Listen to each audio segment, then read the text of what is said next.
Kemudian sampailah orang Israel, yakni segenap umat itu, ke padang gurun Zin dalam bulan pertama, lalu tinggallah bangsa itu di Kadesh.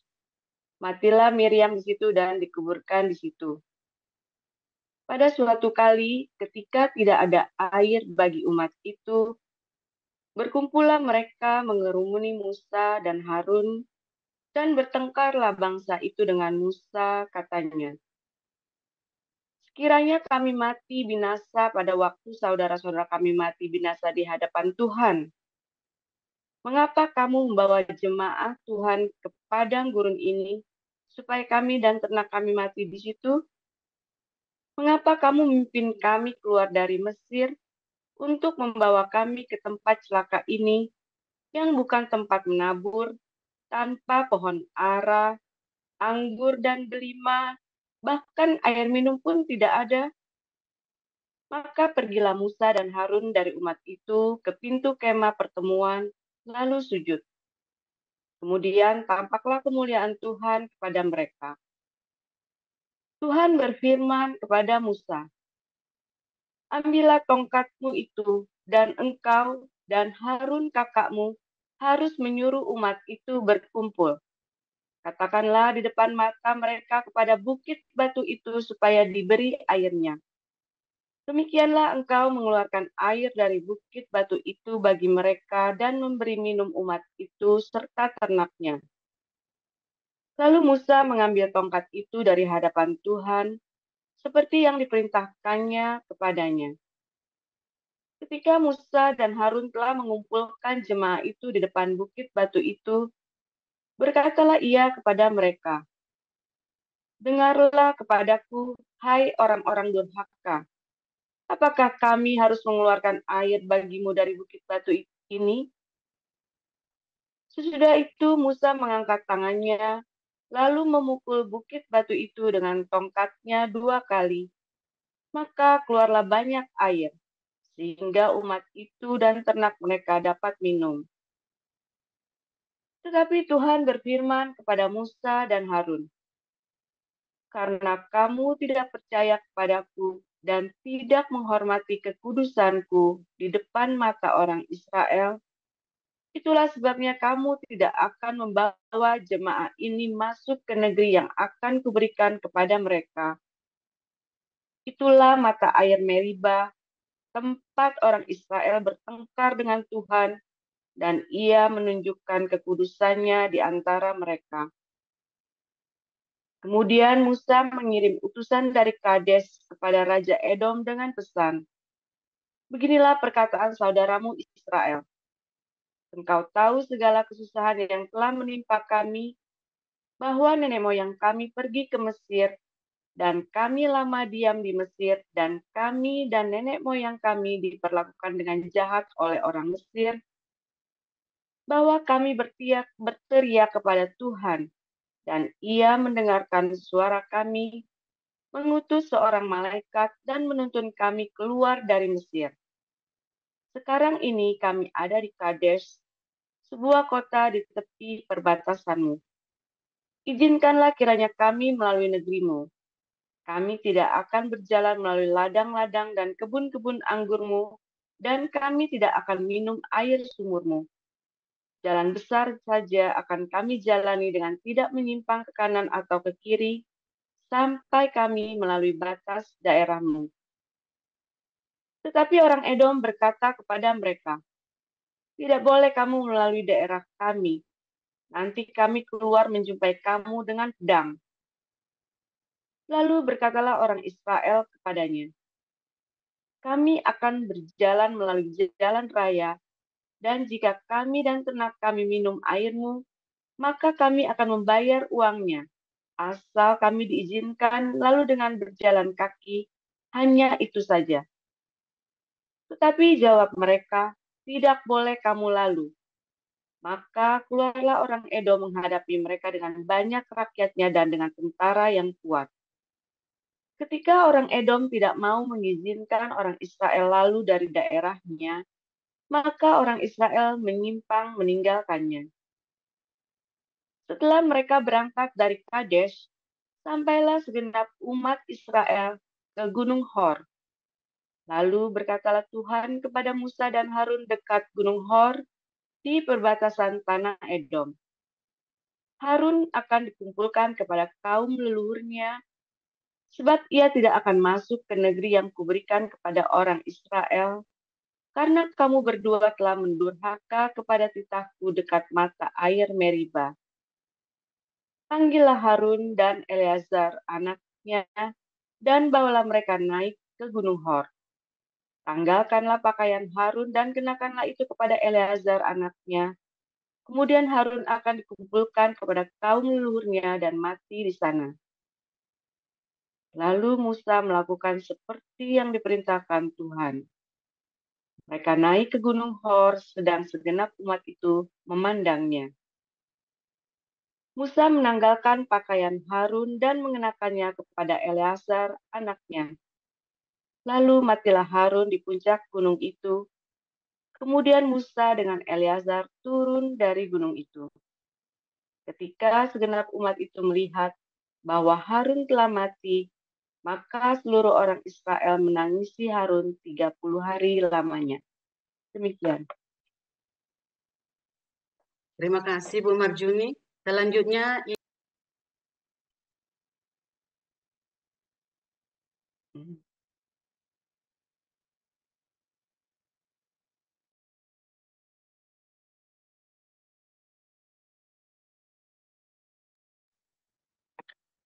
saya akan membacakan Kisah Para Rasul pasal yang ke-12 ayat 1 sampai ayat yang ke-25. Kira-kira pada waktu itu, Raja Herodes mulai bertindak dengan keras terhadap beberapa orang dari jemaat. Ia menyuruh membunuh Yakobus, saudara Yohanes, dengan pedang. Ketika ia melihat bahwa hal itu menyenangkan hati orang Yahudi, ia melanjutkan perbuatannya itu dan menyuruh menahan Petrus. Waktu itu hari raya roti tidak beragi. Setelah Petrus ditangkap, Herodes menyuruh memenjarakannya di bawah penjagaan 4 regu, masing-masing terdiri dari 4 prajurit. Maksudnya ialah supaya sehabis Paskah, ia menghadapkannya ke depan orang banyak. Demikianlah Petrus ditahan di dalam penjara. Tetapi jemaat dengan tekun mendoakannya kepada Allah. Pada malam sebelum Herodes hendak menghadapkannya kepada orang banyak, Petrus tidur di antara 2 orang prajurit, terbelenggu dengan 2 rantai. Selain itu, prajurit-prajurit pengawal sedang berkawal di muka pintu. Tiba-tiba berdirilah seorang malaikat Tuhan dekat Petrus dan cahaya bersinar dalam ruang itu. Malaikat itu menepuk Petrus untuk membangunkannya. Katanya, "Bangunlah segera." Maka gugurlah rantai itu dari tangan Petrus. Lalu kata malaikat itu kepadanya, "Ikatlah pinggangmu dan kenakanlah sepatumu." Ia pun berbuat demikian. Lalu malaikat itu berkata kepadanya, "Kenakanlah jubahmu dan ikutlah aku." Lalu ia mengikut malaikat itu keluar, dan ia tidak tahu bahwa apa yang dilakukan malaikat itu sungguh-sungguh terjadi. Sangkanya ia melihat suatu penglihatan. Setelah mereka melalui tempat kawal pertama dan tempat kawal kedua, sampailah mereka ke pintu gerbang besi yang menuju ke kota. Pintu itu terbuka dengan sendirinya bagi mereka. Sesudah tiba di luar, mereka berjalan sampai ke ujung jalan. Dan tiba-tiba malaikat itu meninggalkan dia. Dan setelah sadar akan dirinya, Petrus berkata, "Sekarang tahulah aku benar-benar bahwa Tuhan telah menyuruh malaikatnya dan menyelamatkan aku dari tangan Herodes dan dari segala sesuatu yang diharapkan orang Yahudi." Dan setelah berpikir sebentar, pergilah ia ke rumah Maria, ibu Yohanes, yang disebut juga Markus. Di situ banyak orang berkumpul dan berdoa. Dan ketika ia mengutuk pintu gerbang, datanglah seorang hamba perempuan bernama Rode untuk mengetahui siapa yang mengetuk itu. Ia terus mengenal suara Petrus, tetapi karena girangnya, ia tidak membuka pintu gerbang itu dan segera masuk ke dalam untuk memberitahukan bahwa Petrus ada di depan pintu gerbang. Kata mereka kepada perempuan itu, "Engkau mengigau." Akan tetapi, ia tetap mengatakan bahwa benar-benar demikian. Kata mereka, "Itu malaikatnya." Tetapi Petrus terus-menerus mengetuk. Dan ketika mereka membuka pintu dan melihat dia, mereka tercengang-cengang. Tetapi Petrus memberi isyarat dengan tangannya supaya mereka diam. Lalu ia menceritakan bagaimana Tuhan menuntunnya keluar dari penjara. Katanya, "Beritahukanlah hal ini kepada Yakobus dan saudara-saudara kita." Lalu ia keluar dan pergi ke tempat lain. Pada keesokan harinya, gemparlah prajurit-prajurit itu. Mereka bertanya-tanya, apakah yang telah terjadi dengan Petrus? Herodes menyuruh mencari Petrus, tetapi ia tidak ditemukan. Lalu Herodes menyuruh memeriksa pengawal-pengawal itu dan membunuh mereka. Kemudian ia berangkat dari Yudea ke Kaisarea dan tinggal di situ. Herodes sangat marah terhadap orang Tirus dan Sidon. Atas persetujuan bersama, mereka pergi menghadap dia. Mereka berhasil membujuk Blastus, pegawai istana raja, ke pihak mereka. Lalu mereka memohonkan perdamaian karena negeri mereka beroleh bahan makanan dari wilayah raja. Dan pada suatu hari yang ditentukan, Herodes mengenakan pakaian kerajaan, lalu duduk di atas tahta dan berpidato kepada mereka. Dan rakyatnya bersorak membalasnya, "Ini suara Allah dan bukan suara manusia." Dan ketika itu juga ia ditampar malaikat Tuhan karena ia tidak memberi hormat kepada Allah. Ia mati dimakan cacing-cacing. Maka firman Tuhan makin tersebar dan makin banyak didengar orang. Barnabas dan Saulus kembali dari Yerusalem. Setelah mereka menyelesaikan tugas pelayanan mereka, mereka membawa Yohanes yang disebut juga Markus. Amin. Terima kasih Bu Elia Pandi. Selanjutnya kita akan masuki renungan oleh hamba Tuhan Pastor Paul yang berjudul Harun dan Maryam mati. Silakan Pastor Paul.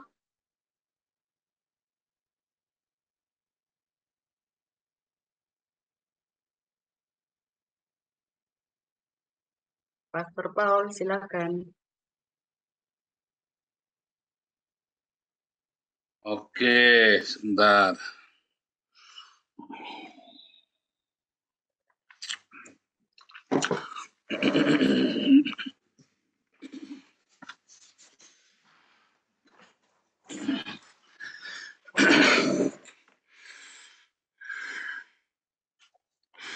Oke. Haleluya, firman Tuhan selalu baru setiap hari ketika kita menanti-nantikan Tuhan dengan penuh cinta, ya. Background saya lebih bagus daripada Bu Marjuni. Ini di Saint Moritz ya, di perbatasan Swiss sama Italia. Keren banget ya. Ya, saudara, ketika kita kehilangan orang yang kita cintai, ya, baik ketika itu meninggal atau dia tiba-tiba pergi, saudara. Yang pertama kali atau meninggal atau pergi atau yang pokoknya berhalangan, gitu ya. Atau dia mutung, termasuk mutung atau dia memisahkan diri dari kita, ya. Waduh, rasanya kayak itu ya, kayak ditinggal begitu ya. Saya dulu waktu saya kerja begitu ya. Wah, itu perusahaan besar sekali dan penuh dengan intrik-intrik. Tiba-tiba saya sudah lakukan semua ya yang atasan saya pinginkan. Tiba-tiba atasan saya pergi, saudara. Wah, itu limbung tuh, langsung saya ditinggal sendirian. Wah, ditembak sana sini ya, dihajar sana sini. Ya kan, dulu kan ada atasan bilang apa saya kerjain. Kadang-kadang memang konyol ya. Tapi jangan khawatir, di yayasan kita tidak ada backing-backingan. Pokoknya kamu jalan sesuai dengan apa yang benar. Kalau ada sesuatu yang tidak benar, kamu coba lihat dulu, jangan langsung dihakimi, jangan langsung tembak sana, tembak sini. Tapi jangan khawatir, ya. Tidak ada backing-backingan, tidak ada ini orangnya Bu Mantu, orangnya Paul, orangnya Stephen, orangnya siapa, orangnya orang utan, orang gila, nggak ada semua. Semua di sini pokoknya jalan sesuai aturan saja, ya. Jadi nggak urusan ini orangnya siapa, jangan, saudara ya. Saya dari dulu tidak suka begitu. Dari saya bekerja, saya lurus. Di dalam komunitas kita tidak boleh ada ini orangnya siapa, nggak boleh. Ya, nggak urusan, pokoknya kita kerja. Dari dulu saya kerja juga begitu. Sekali kamu berintrik, kita semua hancur. Sekali saya berintrik, kita semua hancur. Makanya saya nggak mau berintrik, saya nggak urusan. Sedekat apapun Anda dengan saya, ya kalau nggak pas ya nggak pas, kalau salah ya salah pokoknya. Jadi bukan terus, oh ini backing-backingan orang yang ini, nggak ada. Dan tidak boleh ada. Itu bahaya sekali buat komunitas yang sehat. Kamu pengen benar-benar mengasihi Tuhan, jauhkan komunitasmu dari pilih-pilih. Apa adanya saja. Itu akan baik buat kita semua. Ya, akan baik buat kita semua. Ya, nggak bagus gimana? Harus selesai, nggak apa-apa lah gimana. Ya, tapi Anda juga jangan terus berintrik-intrik. Ya, siapa saja, oh begitu berintrik pasti nggak tahan, saudara. Sudah banyak beberapa orang kejadian, berintrik pasti nggak tahan. Lalu pergi, meninggalkan kita. Nah, begitu Anda sudah berintrik, saya sudah siap-siap ditinggal tuh. Begitu ada orang yang mulai akrobat, saya sudah siap-siap untuk ditinggal tuh, saudara. Saya tak tungguin, nggak lama pasti dia akan pergi. Gitu ya. Biasanya begitu, karena saya kan kerja kan bukan dari kemarin sore, saudara. Saya kerja di perusahaan besar, saya punya anak buah ratusan dulu, saudara ya. Waktu saya di Palembang, anak buah saya 500. Waktu saya di Bali, ya, toko kita, saya itu kan di consumer goods, ada service center, ada consumer goods, ada segala macam ya. Saya di toko di bawah saya itu ada 132 dengan 3 cabang besar dan 2 cabang kecil. 5 cabang, saudara. Saya megang 3 cabang besar, 2 cabang kecil dengan 130 toko, saudara. Bayangin. Berapa banyak tuh karyawannya, belum yang di service centernya, belum yang di customer service-nya, banyak banget ya kita. Mungkin 300-an kali anak buah saya ya, saudara ya. Saya biasa punya anak buah. Dan mereka semua tenang karena saya tidak berintrik. Begitu saya berintrik, di bawah juga nanti ikut-ikutan. Sehingga saya tidak berintrik siapapun. Mungkin orang dekat dengan saya gampang, bisa. Jangan berpikir kamu dekat dengan saya itu sulit, saudara. Gampang. Dekat dengan saya itu gampang. Tapi jangan berharap apa-apa. Karena percuma. Ya. Dan saya tidak berharap Anda punya loyalitas yang seperti itu. Kalau Anda memang suka dengan pengajaran saya, ikutlah pengajaran saya. Tapi saya tidak butuh loyalitas Anda orang saya atau orangnya siapa. Ya. Itu bahaya. Dan biasanya kamu tidak tahan. Karena selama saya yang memimpin, kamu biasanya nggak tahan kalau berintrik seperti itu. Capek.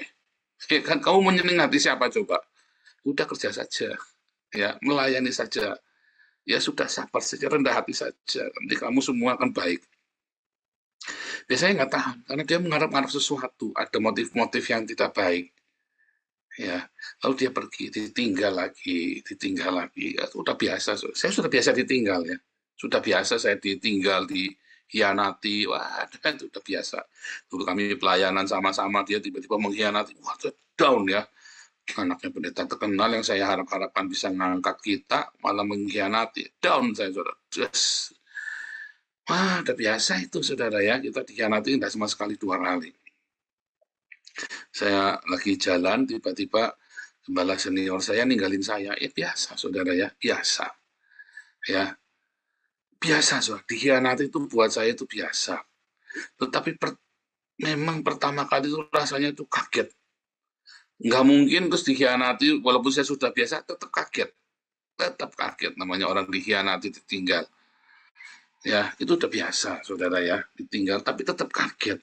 Nah, waktu kaget itu saya terus setiap kali saya ditinggal, saya merenung. Ya, saya berdoa sama Tuhan. Apa yang salah Tuhan ya? Apa yang harus saya lakukan ya? Saya selalu berdoa begitu, saudara. Saya sudah biasa, jadi kalau siapa Anda yang mau siap-siap mau ninggalin saya sudah siap, saudara. Cuma tetap kaget. Ya, tapi dengan atau tanpa Anda, komunitas ini kan harus jalan. Anda kan nggak bisa terus ngarep, terus Anda pergi, terus komunitas ini nggak jalan kan nggak bisa. Mungkin 1-2 sempat mandek. Karena apa? Ya udah kita biasanya ada yang ngurusin, nggak ada yang ngurusin ya mandek. Ya biarin aja dulu. Ya tetap harus jalan. Tetapi komunitas tetap harus jalan. Ya ada yang jahat ya. Saya dulu punya karyawan jahat ya. Di tangan dia semua beberapa. Lalu kita ditinggal, digembosi saudara ya. Dia pikir dia pergi kita bisa berantakan. Dia bangga ya saudara ya. Tapi saya sudah tahu gelagatnya kalau dia mau pergi, ya. Saya sudah tahu gelagatnya, jadi sudah saya siapkan. Jadi dia pergi, ya udah saya siapin, tetap jalan. Tetap ada gangguan, ya enggak apa-apa. Malah kesempatan buat kita perbaiki. Dan seringkali malah kasus-kasus besar tersingkap ya. Karena apa? Karena saya kan ngotot. Saya kan nggak mau saya dipecundangin. Kamu pergi itu saya nggak bisa apa-apa begitu. Kan konyol. Ya, tapi yang celaka kalau sanak famili kita yang suami istri meninggal, wah itu limbung ya. Kalau orang lain mau bodoh amat ditinggal, Anda masih bisa bilang begitu ya, bodoh amat. Tapi kalau itu adalah suami atau istri atau orang tua yang meninggal, atau itu benar-benar soulmate-mu, saya sering bilang ya hati-hati kalau kamu soulmate dengan suami atau istrimu. Kayak saya ini sama Ana ini soulmate ya. Kalau meninggal ya saya bisa limbung, misalnya saya meninggal atau Anda meninggal, Anda siap-siap datang ke Belanda nemenin, saudara ya. Kita pasti kasih limbung. Nggak mungkin ada limbung, karena itu soulmate. Saya dengan Anda itu soulmate ya. Sering berantem, tapi teman kompak. Jadi, ya sudah, gimana? Mungkin kalau meninggal hati-hati. Kita juga sudah sering ngasih tahu anak-anak. Ya kita sadar, kita ngerti. Itu soulmate itu baik kalau masih hidup dua-duanya. Salah satu meninggal, bahaya, saudara ya. Bisa ikut mati dalam 1 bulan, ya atau ya limbung, linglung, bisa bingung, bisa terus kalau enggak meninggal pun ya terus hidup mau apa, gitu ya, hidup mau apa ya, kan begitu ya. Nah, itu juga bahaya ya. Saya ingat dulu ya Taman Getsemani itu salah satu namanya Samuel Elkanah atau siapa waktu meninggal, soulmate dia teman hopengnya limbung sudah dimutung, nggak mau pelayanan berbulan-bulan. Ya enggak berbulan-bulan ya, tapi cukup lama ya. Goyang dia. Karena soulmate. Soulmate itu tidak selalu suami istri, kadang-kadang teman ya, teman pelayanan atau teman di masa kecil, jadi soulmate. Ya, tapi hati-hati kalau kamu laki-laki perempuan, jangan soulmate-soulmatean ya. Kalau bukan suami atau istrimu. Tapi kalau itu sahabat dari kecil, laki-laki sama laki-laki, perempuan sama perempuan, jangan nanti ada kawin roh, jangan juga ya. Nggak ada gunanya. Kalau suami istri soulmate bagus, kamu kompak solid ya. Tapi kalau kamu laki-laki perempuan, itu teman saya dulu waktu SMA soulmate gundul mupeang, saudara. Nggak ada soulmate-soulmatean. Putuskan ya.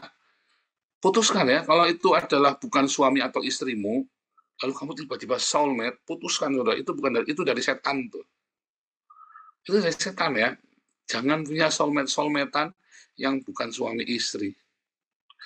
Ya, tapi kalau dia laki-laki, memang seperti Daud sama Yonatan itu kan laki-laki, wajar ya, bukan seks ya. Kita ceritanya memang teman yang memang berjuang sama-sama ya. Itu soulmate bisa tuh ya. Tapi kalau laki-laki perempuan jangan. Ya, kamu akan melukai hati istrimu atau kamu akan melukai hati suamimu. Ya, ingat-ingat tuh. Putuskan ya. Nggak ada kawin roh ya, gundul mupe yang kawin roh. Kita kawin roh ya sama pasangan kita, bukan sama orang lain. Hati-hati ya, hati-hati saya sudah ngomong loh ya, hati-hati. Karena sudah lagi tren ya, di Jakarta sama di Bandung lagi tren kawin roh ini. Lalu diputus, penuh cerai sama pasangannya, karena dia kawin roh itu. Ya, Gundul pengen kawin roh, dasar gatel aja kamu itu, sok-sokan kawin roh. Padahal kamu yang gatel, ngomongnya kawin roh. Ya kan? Bohong, itu semua bohong semua tuh ya, itu karena gatel gitu ya. Karena gatel tapi ngomongnya kawin roh. Tapi takut dosa, ini ya udahlah kawin-kawinan. Ya kan? Kawin-kawinan akhirnya. Nah, kita balik lagi ya. Atau kamu ditinggal, lagi pelayanan. Bagaimana, saudara? Tim kamu, tiba-tiba tim kamu pecah. Apa yang harus kamu lakukan? Bertahan, saudara. Banyak orang begitu timnya pecah, bubar. Berapa banyak pelayanan saya lihat pecah, bubar. Kenapa kita ditinggal bolak-balik, kita makin besar?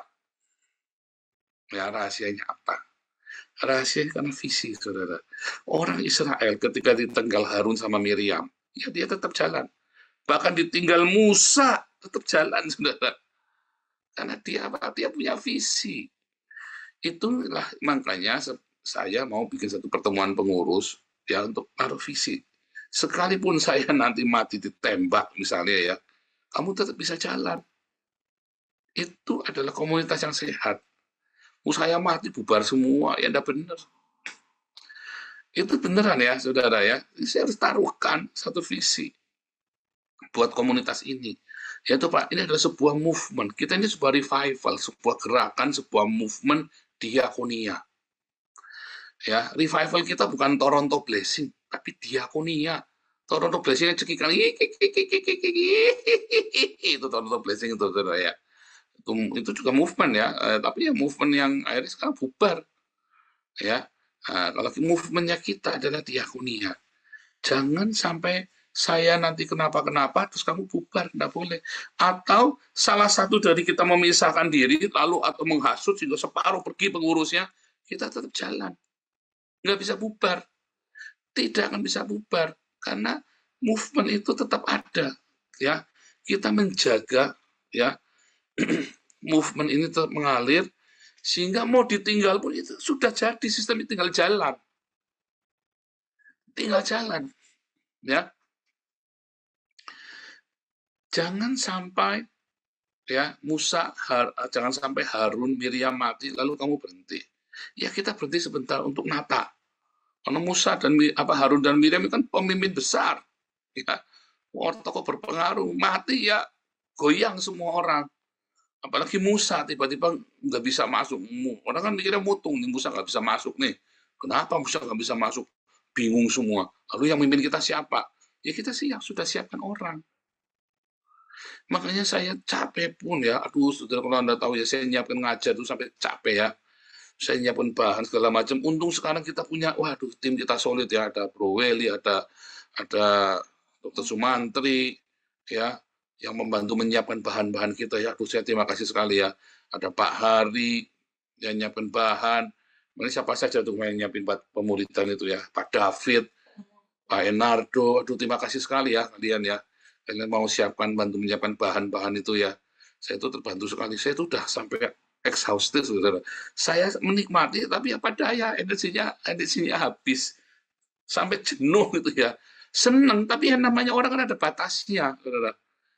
Apalagi ini kan saya sambil kuliah kan. 2 tahun ini kan saya sambil kuliah. 2 tahun ini saya sambil kuliah. Wah itu benar-benar menguras segalanya. Saya kalau cuma suruh ngomong ngoceh, keluar semua ilmunya. Tapi begitu saya menyiapkan bahan-bahan itu sampai exhausted. Sekarang aja saya mau bikin kata pengantar buat buku Khilafat Reza, nggak jadi. Saya hari ini baru menyelesaikan paper 20 halaman. Kemarin 10 halaman, kemarinnya lagi 5 halaman. Seminggu saya bikin 3 paper, bayangin. Ya exhausting. Ya. Nanti paper-paper itu beberapa sudah karena saya sambil baca kan saya sharing kalau hari Minggu kan, saya bisa sharing ke Anda. Anda untung tuh saya belajar, saya share ke Anda gratisan lagi ya. Saya bayarnya 100 juta itu kuliah dia, wow. Bayar sekolahnya tok, belum sama uang kosnya, belum sama uang hidupnya. Itu saya kasih Anda dengan cuma-cuma loh, dengan gratis loh.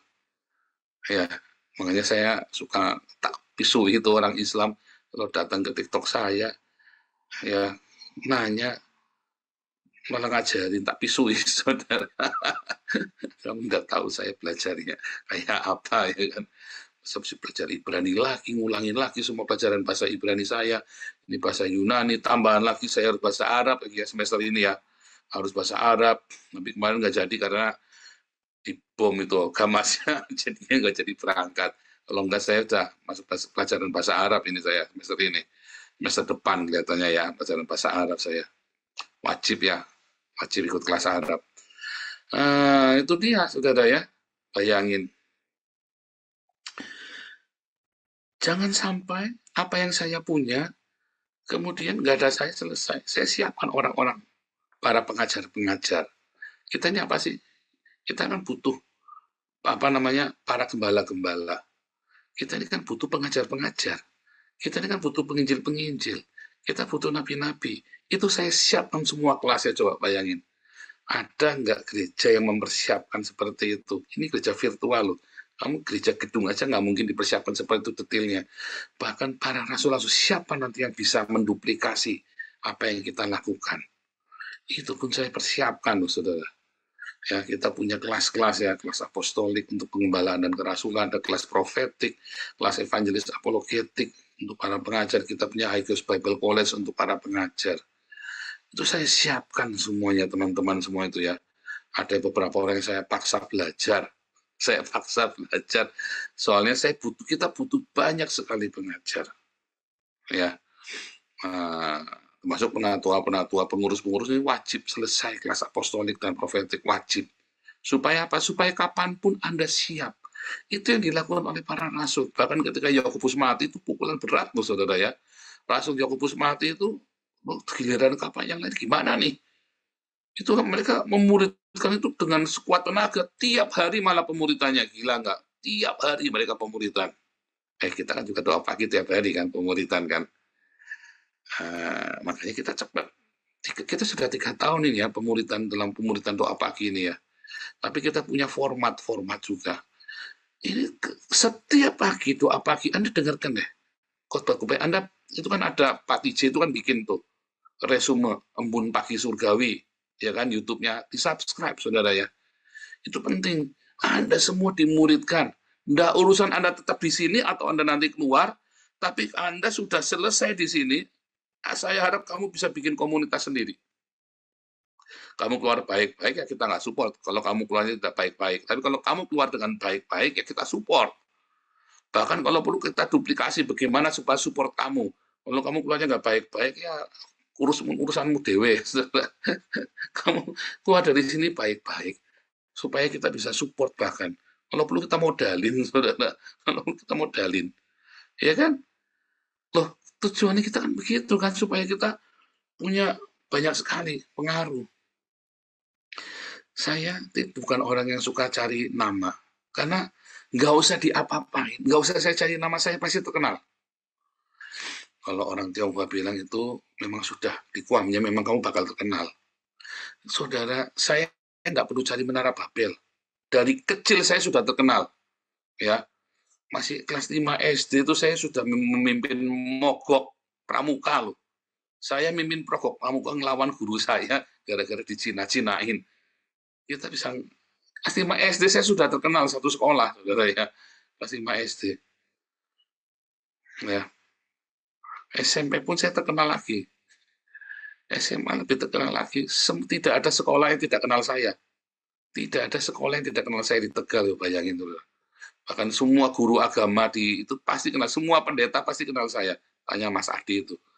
Sampai pusing dia itu ya. Dia pusing karena dia bolak-balik dipanggil sama pendetanya dia kan. Kalau pendetanya saya mah baik dulu ya. Nah, itu ya saudara. Singkat cerita itu apa saudara? Anda jangan berpikir saya mau cari nama. Saya itu banyak mempromosikan orang loh. Ya, saya itu banyak promosikan orang. Galarua itu kalau bukan karena saya promosikan, mana kedengar itu Santi Amer sih. Siapa Santi Amer? Siapa yang kenal coba? Nggak ada yang kenal Santi Amer dulu. Ya kan? Ya kan? Nggak ada yang kenal Santi Amer. Saya yang mau promosikan. Siapa yang kenal sih sama, bahkan maaf ya saudara, Alvin Lim itu ya dulu subscribernya lama ya. Saya ngikutin Alvin udah lama. Begitu masuk ke YouTube-nya kita, cepat sekali loh naiknya loh.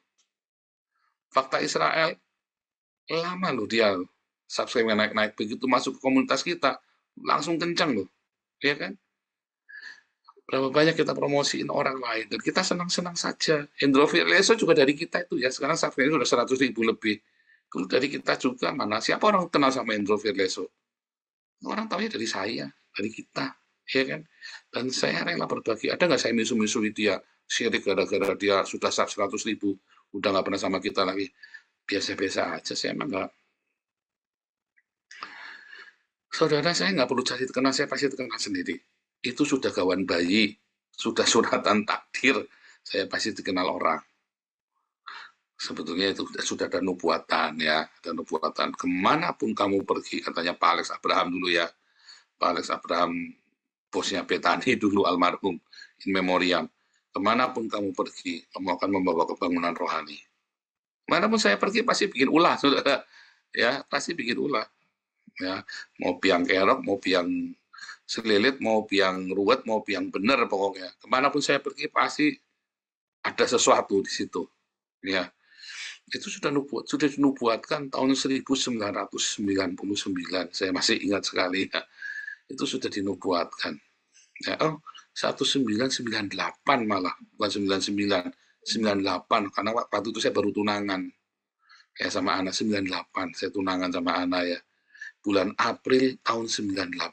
2 bulan setelah kami tunangan. Saya masih ingat sekali itu ya, ulang tahunnya Betani Salatiga. Itu Pak Alex itu ya, buatin kemanapun kamu pergi, kamu akan bikin, kemanapun kamu pergi, kamu selalu bikin revival. Dalam arti negatif, dalam arti positif. Ya, jadi jangan Anda nggak usah nuduh-nuduh saya mau cari kenal buat sendiri, nggak perlu, saudara. Ya, saya selalu berbagi dan saya senang mempromosikan orang. Berapa banyak Anda saya desak-desak, ayo, ayo. Saya tidak pernah takut mempromosikan orang sekalipun akhirnya orang itu mengkhianati saya. Sudah biasa. Ditinggal, ya sedih. Nggak ada orang ditinggal nggak sedih. Sedih kalau kamu ninggalin kita, saudara. Cuman, ya sudah mau gimana lagi. Ya kita cari lagi. Kapok nggak? Nggak kapok. Ya kita cari lagi. Kenapa? Karena saya punya visi. Dan visi itu saya impartasikan kepada kalian semua. Para pengurus, dan komunitas ini, semua anggota dalam komunitas ini. Saya share visi itu. Setiap saya ketemu kalian ya, ketemu Pak Stephen, ketemu Pak Hawe, ya, ketemu Andreas, saya ketemu sama kemarin ibu-ibu bendahara, ya kan. Wah, saya share visi saya. Setiap ada waktu saya selalu share visi saya. Saya share. Ya, kemanapun, setiap orang yang saya temui, komunitas kita, saya selalu bahkan sama anak saya, sama istri saya, sama anak saya share visi itu. Visi itu di-share, ya, karena itu sudah jadi. Tapi kalau masih di dalam angan, jangan pernah kamu bagikan ke orang. Ingat Yusuf, nanti kamu malah dihajar. Kalau masih di dalam angan, kamu tidak sedang menjalani visi itu, jangan pernah kamu ceritain ke siapa-siapa. Tapi begitu itu sudah jalan visi itu, kamu share sebanyak mungkin dari komunitasmu supaya semua orang nangkep kamu mau apa. Kamu mau apa? Ya, dan siapapun yang siap menangkap visi itu, ayo jalan sama saya. Gitu, dan kita akan menjadi berkat bukan hanya bagi Indonesia, tapi bagi bangsa-bangsa. Karena Tuhan sudah kasih saya penglihatan dari komunitas ini, saudara, akan banyak sekali misionari yang diutus ke bangsa-bangsa. Ya, dan akan memberkati. Kita ada pendanaan yang luar biasa, donasi yang luar biasa. Katakan amin. Kita akan donasi yang luar biasa, di mana semua orang tidak ada yang kekurangan di tengah kita.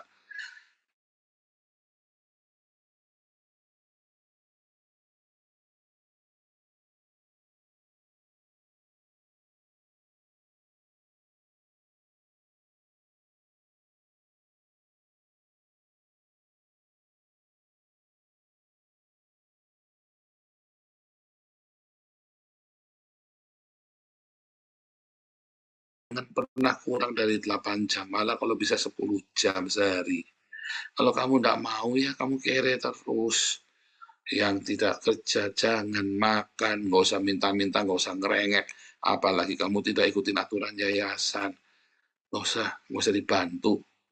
Aturannya sederhana, bangun jam 4, ikut doa fajar, embun pagi. 75% kehadiran tiap bulan. Simpel kan aturannya kan? Sulitnya di mana coba? Itu kamu masih nggak mau turutin.